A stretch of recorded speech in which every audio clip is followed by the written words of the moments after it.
Mutton ধুয়ে নিয়ে চলে এসেছি, আর এখন দই দিয়ে একটু মাখিয়ে নেব। দই আর একটু গুঁড়ো মশলা দিয়ে মাখিয়ে নেব। আর সেই ফাঁকে আমি পেঁয়াজ ফেয়াজগুলো ভাজবো। আজকে মাখিয়ে রাখার সময় নেই, মাখিয়ে রেখে দিতে পারলে খুব ভালো হয়, কিন্তু অনেক লেট হয়ে গেছে। একের পর একজন এসছিল বলে আরও লেট। শাশুড়ি মাও এসে তোমরা দেখলে, তা কথা বলতে গিয়ে তো একটু লেট হয় না, তা সেই কারণে এখন সময় নেই হাতে। মানে ওই 5-7 মিনিট হয়তো মাখানো থাকবে, পেঁয়াজটা ভাজা হতে হতে যতক্ষণ, তারপরে রান্নাটা শুরু করে দেবো। তা যাই হোক, চলো।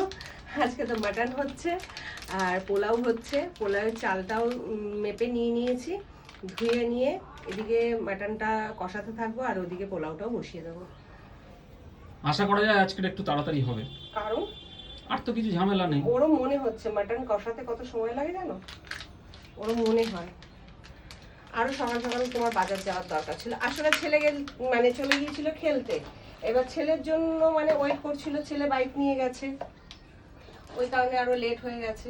তা কি করা যাবে, চলো রান্নাটা সেরে ফেলি, আবার পরে আসছি। এখন কথা বলতে গেলে অনেক লেট হয়ে যাবে।